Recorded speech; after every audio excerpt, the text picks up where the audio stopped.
Hi, I'm Alex Maple from RBR and welcome to this BT Fireside Chat session entitled Customer Retention through Automated 24/7 Self-Service Deposit Systems.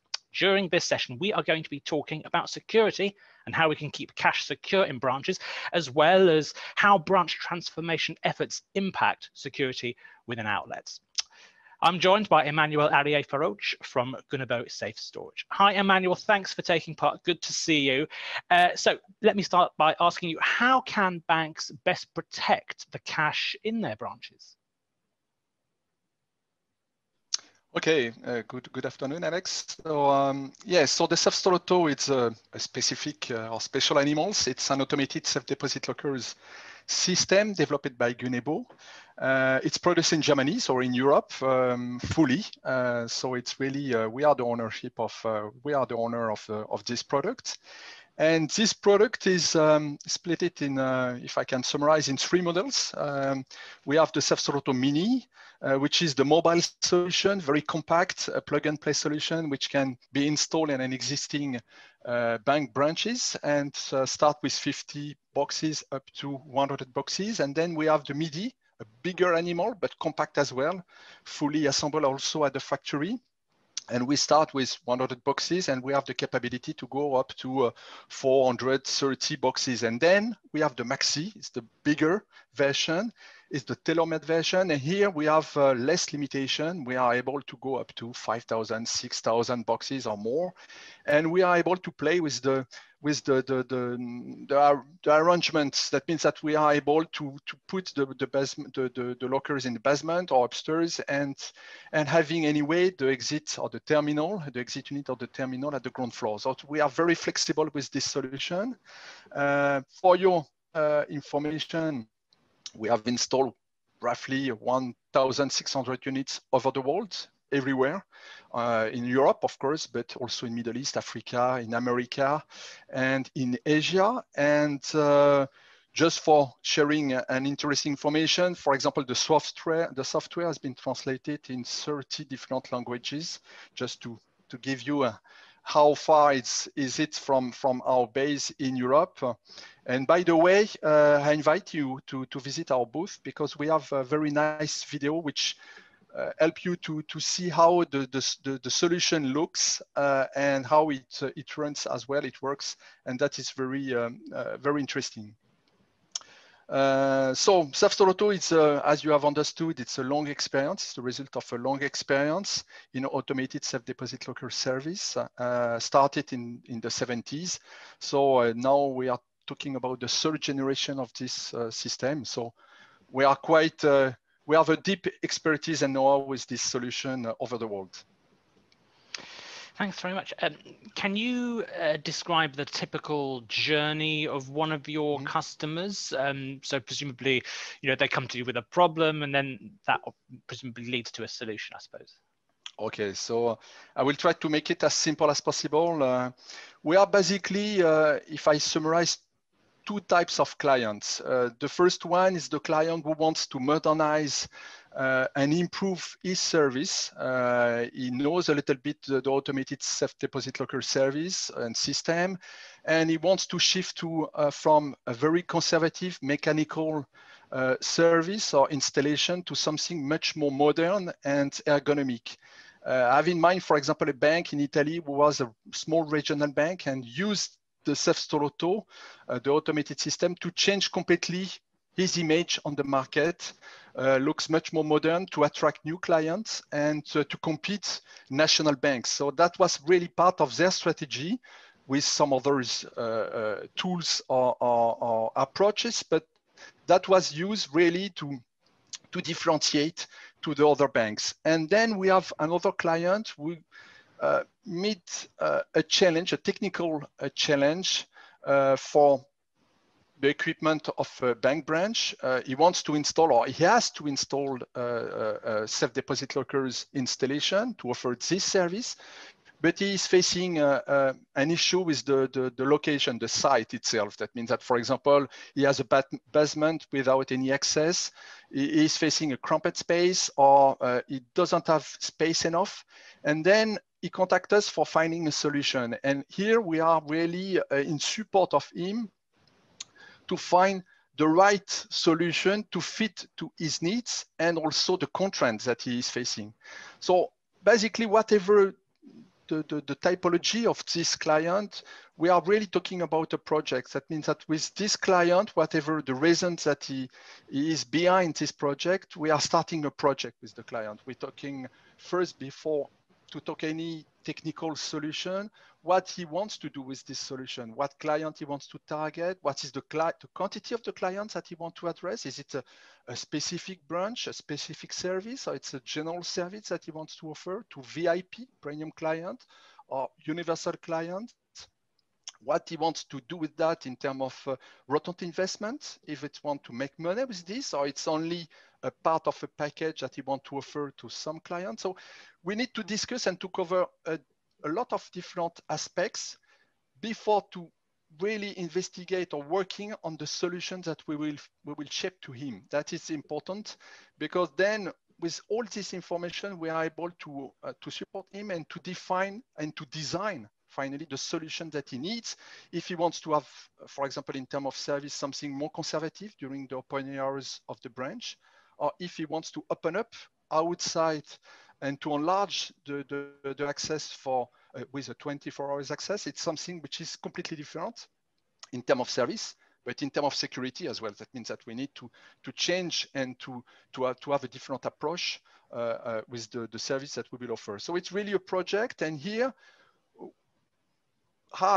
us, Gunnebo, but it's the case for any company who works for a bank like this, we are not only a supplier, I would say, but much more a partner. We are here to support the client who has less knowledge in terms of security or not the right competence to finally design and define the solution. And here we are really part, and that is the interesting part of this kind of projects, that we are part of the strategy of the banks, that we are much more deeper included and involved in the thoughts of the bank, what they want to do in the future with such service. And the consequence of that especially for us, we are not or less in touch with the security department or just for the validation of the security aspects of the solution, but we are much more in contact with other departments like design of the branches, bank of the future, whatever the name we can give to this kind of department, that working of the next service or the service for the future. And of course, the head of the bank is very often involved, because that it's really a strategic decision in terms of cost, in terms of service, because it's also a small revolution internally in terms of procedures. And that it's interesting because that changed completely the frame and the image of the bank internally and of course externally. How is the customer experience improved by your product and products from companies like yourselves? We start with very often when we install a SafeStore Auto, we create a high-level service. That is the starting point. The customer wants to level up the service that he offers, again, to differentiate to what has been installed before. And that automatically generates something completely different, something much more modern, to address what I said, sometimes specific population of clients. They want to address premium clients. And that's, it's part, as I said, of the bank strategy. And by consequence, by offering this service for which you don't need, for example, to queue or to wait, and you change completely the access of the service compared to a classic service, the customer is willing to pay for something different if it's much more better, if it's something that offers more benefits for the final users. The customer is willing to pay higher fees, rental fees for that. That means that for the bank, for a service which is very often not really promoted because it's seen as a constraint by the bank, by the staff of the bank, immediately something change, and you have something that in terms of service that can generate incomes, generate in terms of return on investment itself, but also that can generate new customers. Because with this service, the idea or the strategy very often is, because you differentiate your service, that you are able to keep on board your good customers, but also it's used by the bank to attract new customers. And I remember a bank that has decided to open this service to customer who was not customer from his bank. That was customer from on the professional area. It was lawyer, consultants, with the idea behind that to attract them to his bank. So it was used really like a commercial tool, an efficient commercial tool, very attractive to attract customers that you want to have on board. And finally, the war is on this point, how you can keep your good customers, generate good benefit for the bank, and attracting, enlarging your customer portfolio. That means that with the SafeStore Auto, with this kind of systems that completely change the approach of a very conservative service that has the image that is don't generate any profit, you change completely the approach and you enter in a virtuous cycle.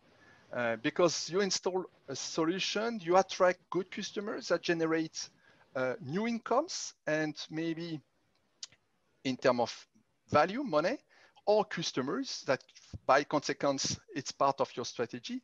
And finally, generate the needs for a new solution.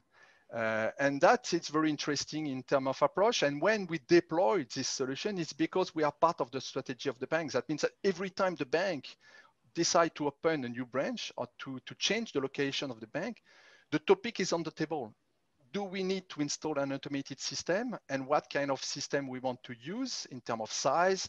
Because it's part of the strategy, and what kind of quantity of client we want to target, and what type of client we want to target.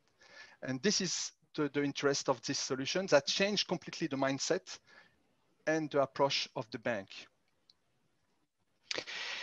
Thanks. And we have to talk about COVID-19. It's obviously one of the big themes of this year's conference. How do you see COVID-19 affecting branch banking this year, and also just generally going forward? I think that COVID-19 will be only an accelerator of something which has already started some years ago. That means that it's not a big surprise. Bank branches are shrinking. We have more online banking, less physical presence on the side. We, especially during the lockdown in the past spring, we saw less cash and more credit cards. That means that by consequence, we can expect that we will have more and more automated service, and the bank will try to enlarge this kind of solution. What, in my opinion, the biggest challenge that the bank are facing is probably to find the right balance between digital and human presence. Digital with the online banking, and human presence with the presence of bank branches. And it's very difficult right now for the bank to estimate where must be the gravity point, because on one side, it's very attractive to shift completely on the online banking for cost reasons. And it's also, you meet some expectation from the users, the bank, the bank customers themselves. But at the same time, you want to have, when you need to be in contact with the bank, you need to have a name, to have a face that you can contact. And for the bank, it's also the possibility and the opportunity to keep, I would say, the grip on the client. Otherwise, you will have also a virtual bank, but also virtual clients. We will shift from one bank to another bank, and it's directly connected to the previous point that I shared with you, how you can attract new customers, but at the same time, you keep your good customers on board. If you have customers which are virtual and shift all the time by looking for new conditions or better advising or better support all the time, this is a story without end. So this is probably the main challenge, that finally finding the right balance between digital and human part. And it's what we call the phygital approach or phygital aspect. And that's, it's probably the most biggest challenge that the bank will face, which is, in my opinion, not achieved yet. That means that we are still in between. That was the case before the pandemic situation, and probably the pandemic situation didn't solve this or didn't help the bank to solve this point. That we will need probably some years before to find this right balance, and based on finally also the customer expectation and market trend. It's not easy for the bank to find this, but it's important that the bank has this topic in mind and trying still to solve this by finding the right balance between this physical presence and this digital approach. And what other changes generally do you expect to see in the near future? It's directly difficult to predict now, honestly. Who is able to predict what will be the future in general, and especially in the bank? But in my opinion, it's strictly connected to the challenge that bank face with phygital aspects, cost reducing versus human presence. And if I come back to my product or the solution that we are talking about right now, the safe deposit lockers, why we don't imagine a sharing approach of some services. Today, the bank are looking for some cost reducing. They are looking for the bank branch the best location, but sometimes the consequence of that is what I explained. They are facing technical issues to embed all the service they want to have or to offer to be attractive for their final customers. In my opinion, some service can represent a significant investment for the bank. It's the case with the safe deposit lockers or a technical challenge, but at the same time, it's strategic for the bank. So they are again facing a challenge, and it's not easy for them to design the right solution, and at the same time to be able to manage the cost aspects. We can imagine that, for example, for a SafeStore Auto or a big safe deposit lockers installation, that can be shared between 2 or 3 banks. They find in an area where there are the presence of several banks. They define a location much more convenient for such service. They installed a vault with the quantity of lockers to address all the needs of these 3 banks, and the costs are shared between these 3 banks. And that will be also the opportunity, probably first to serve their clients, but also probably to radiate outside their historic clients by offering maybe this service, or to open up this service to new player, like, for example, we can say the hotels, for example. We have one hotels and they have some clients that need to use lockers for a certain time. And that can help, for example, the banks to make profit and to maybe radiate and to contact for having a commercial strategy a little bit different and maybe more efficient, a new typology of client as well. That means something which is completely innovative, and that can help the bank to shift from a very conservative and classic approach they have sometimes with the safe deposit lockers to a new service that can serve their interest and their strategy for the future. That is probably something that they need to have in mind, and that can help us to enlarge their business and their service, which is the main issue they are facing today. Thanks very much, Emmanuel. Very interesting to go through these issues with you and hear your perspective. Now, if you have any questions for Emmanuel, I'm sure that he'll be happy to answer them. If you just go over to the networking lounge, he'll be there and we'll be able to continue the discussion over on that forum. But for the moment, thanks very much to Emmanuel from Gunnebo Safe Storage. Thanks very much for listening. Take care and stay safe. Thank you. Have a good afternoon.